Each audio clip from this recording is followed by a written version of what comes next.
Canada, eh?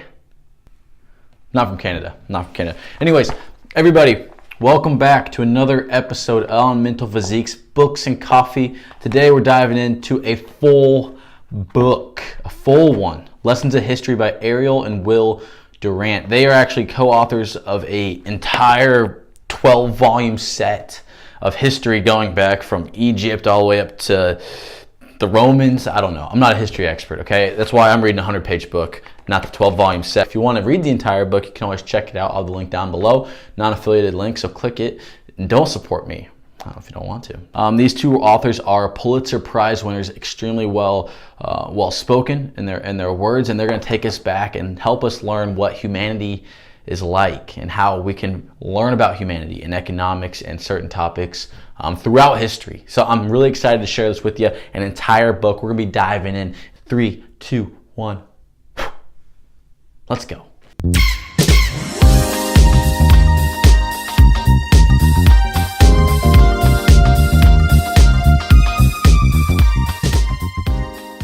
So the first section he pulls up, it's titled Hesitations. And he says, of what use have your studies been? Is it just these sad stories of the death of kings? Do we really know what the past was, or as in what actually happened, or is it more of a fable, still not quite agreed upon? I think a lot of the past is still kind of filling in blurbs and bits, and before written history, how do we know what actually happened? I think we're kind of making stuff up in a way. We're adding our little flavor to it to make it make sense to us. Which we could be incorrect. That's kind of what he's trying to say. And he's a historian. Okay, he studies this stuff. He's saying we could be incorrect. And he asks the question, kind of summing up this first little section. He says, what does history have to say about the nature, the conduct, and the prospects of man? And he's kind of setting this whole stage of which the rest of his arguments and the rest of his main points are going to be talking about. The next section he goes to is titled History and the Earth. He says, climate no longer controls us as severely as it did in the past. Man's ingenuity often overcomes geological handicaps. He can irrigate deserts. He can air condition the Sahara. He can level or surmount mountains and terrace the hills with vines. He can build a floating city to cross the ocean, or gigantic birds to navigate the sky. But a tornado can ruin in an hour a city that took a century to build. So he kind of puts it in perspective that we do not master. We are not the masters of Mother Nature. Mother Nature always wins, always. He says, though, he continues, he said, but the influence of geographic factors, such as Mother Nature, the influence of Mother Nature diminishes as technology grows. Let's take a step back here, and let's just give it up, for Team Human. For real though, we're killing it on planet Earth, like in a good way, and also in a bad way. We're actually killing Mother Earth in a bad way. In some regards though, we've conquered Mother Nature, even if it is just temporary. I don't see any other species conquering Mother Nature. I mean, what are fish doing? Swimming? Cool, bro. Cool. We are mining the earth for resources that we are building aircrafts out of, so we can fly. I mean, we're also, knowingly destroying the only place in the known universe that we can survive. But we have Elon Musk and we have Mars, and that sounds pretty dope, until we actually have to go to Mars to survive, and then I don't think it'd be so cool. Moving on to the third section titled Biology and History. So he says the first biological lesson of history is that life is competition. Everything is competition. Competition for food, for mates, for survival, for better territory, for a better home, for a better vehicle. Everything's competition in business, whatever it is. Life is competition. Do not try to avoid that competition. The second biological lesson of history is that life is selection. In the competition for food, for mates, or power, some organisms will succeed and others will fail. He says, we are all born unfree and unequal, subject to our physical and physiological heredity and to the customs and traditions of our group. Like, could you imagine if every man and every woman looked the exact same? Like, that would suck, right? Like, your mom would look like an older version of your girlfriend. Just let that sink in. Just think about that. The world needs, beautiful people just as much as it needs ugly people, because without the ugly people, us beautiful people we'd just be average, Quotes by Eric. Put that on your Write it down, put it on your fridge or something, you know. But for real though, you know, there's a lot of pressure to treat everyone the same and yada, yada, yada. But no one's the same. Like, what are you talking about? You know, you should treat others well and you should treat them equally. But don't act as if they're the same. There's a huge variety of humans that live on planet Earth. You know, if you took Shaq and Wee Man, for example, and you put Wee Man on the basketball court and you act like they were equal, and you thought that they should be treated equally on the basketball court. Okay, well, Shaq will destroy Wee Man every single time. And life is competition, kind of bringing us back. Shaq is built for basketball. And Wee Man, on the other hand, if you went to a skate park, he's way too tall. Physics don't work, okay? I lost my train of thought, but let's go into the third biological lesson. The third biological lesson of history is that life must breed. I was waiting on this one. Nature has no use for organisms, variations, or groups that cannot reproduce abundantly. She has a passion for sex. Okay, it doesn't say that. She has a passion for the quantity as a prerequisite for the selection of quality. Anyways, what she's saying is that nature has a passion for sex, okay? Nature just wants to get it on. Like, wants us to have sex, like, all the time, you know? My 100 children shall seed 100 children, and I shall take over the world. That's Mother Nature's voice. Moving on, friends. We're skipping morals. We're skipping character. I mean, they're lame, dude. So we're going to like the 8th chapter, but really for us, it's the 4th. Economics and history. He says that history, according to Karl Marx, is economics in action, the contest among individuals, groups, classes, and states for food, fuel, materials, and economic power. Marx did believe that economic power or economic incentives play a major role in the decisions of a leader. Absolutely. It'd be hard to argue with that. But I think it's often the passion of the masses that determines the end result and determines whether or not those powers are pursued.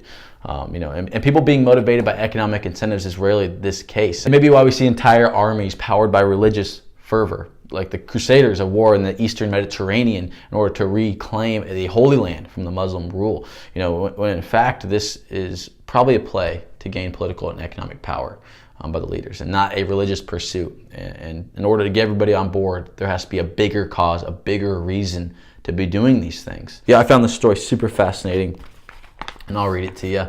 And it goes a little something like this. Because I think this story relates a lot to what's going on in the United States in specific. The disparity of fortune between the rich and the poor had reached its height in Athens of 594 BC. So that the city seemed to be in a dangerous condition and no other means for freeing it from its disturbances seemed possible but despotic power. The poor, finding their status worsened with each year, the government in the hands of their masters and the corrupt courts deciding every issue against them, began to talk of violent revolt. The rich, angry at the challenge to their prosperity, prepared to defend themselves by force. But good sense prevailed. Moderate elements secured the election of Solon, a businessman of aristocratic lineage. He devalued the currency, thereby easing the burden on all debtors. Though he himself was a creditor, he reduced all personal debts and ended imprisonment for debt. It said that, within a generation, almost all had agreed that his reforms had saved Athens from a revolution. Then he contrasts this with the Roman Senate's decision. He says, the Roman Senate, so famous for its wisdom, adopted an uncompromising course when the concentration of wealth approached an explosive point in Italy. The end result was 100 years of class and civil war. The growth between poor and rich is only widening. That chasm is only widening, and eventually everyone's talking about the middle class is going to get squeezed out. The middle class is going to be categorized as poor, more than likely. So hopefully we have someone that does something like Athens and not like the Roman Senate. He says, we conclude that the concentration of wealth is natural and inevitable and is periodically alleviated by violent or peaceable partial redistribution. In this view, all economic history is the slow heartbeat of the social organism. Give me a sec, guys. I got 2 sections left. Oh, that's that bitterness, man. God damn. He sums it up, and the last section is called, Is Progress Real? And as you can see, we've seen a lot of growth and decay within a lot of these terms. In history, we've seen a lot of rises and falls in power. We've seen kingdoms like the Romans overtake the entire world, and we've seen people like the Mongolians overtake the entire world, but then subside later. So, is progress real? Are we actually moving forward? He sums it up and he says, it depends on how you define progress. If it means an increase in happiness, the case is lost almost at first sight, he says. No matter how many difficulties we surmount, how many ideals we realize, we shall always find an excuse for being absolutely and magnificently miserable. It's just how we are as humans. He says, it seems silly to define progress in terms that would make the average child a higher, more advanced product of life than the adult or sage. For certainly the child is the happiest of the three. And he says, we shall here define progress as the increasing control of the environment by life. It is a test that we may hold for the lowliest organisms as well for man. He says, consider education not as the painful accumulation of facts and dates and reigns, nor merely the necessary preparation of the individual to earn his keep in the world, but as a transmission of our mental, moral, technical, and aesthetic heritage as fully as possible to as many as possible, for the enlargement of man's understanding, control, embellishment, and enjoyment of life. So when I started my academic journey and my love for books and reading and art and music, it wasn't in traditional school that I became inspired. It wasn't in college when I became inspired. It was when I just simply picked up a couple books because I was just curious. I stumbled upon a key that had really unlocked the knowledge and wisdom from the world's best and smartest individuals. And that process of discovery for me has made me a much happier person. And I think when he defines this, he says, consider education not as a painful accumulation of facts and dates. I think it's important that we make the connection between education and enjoyment of life.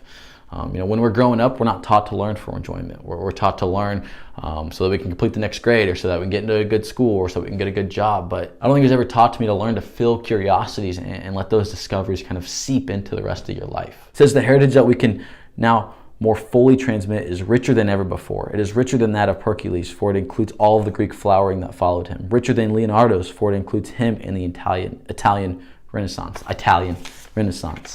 So he kind of comes back and he says, well, we are only making progress if we're learning and helping us paint a better picture of the world from the past. That's how he defines progress. He doesn't define it in terms of wealth or happiness, or if we can build the biggest cities, or if we can take over the world, because eventually we will fall.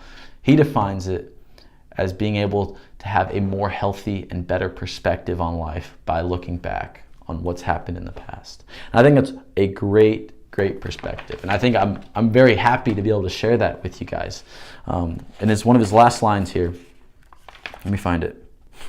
Some good wisdom here. He says, if a man is fortunate, he will, before he dies, gather up as much as he can of his civilized heritage and transmit it to his children.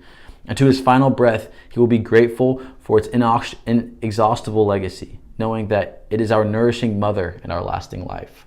History is above all else, the creation and recording of that heritage. Progress is increasing abundance, preservation, transmission, and use of heritage. You guys, thank you so much. This was a special episode because we went through an entire book. I usually just go through nuggets. So if you like the entire book one, let me know, and I will do more entire books, even though this was a shorter one, as you can see here. There's only 100 pages. Thanks for watching, everybody. Let me know what your thoughts are. Leave me a comment, leave me a like, put quotes on your fridges that I say, and put Eric next to him. Okay. Bye.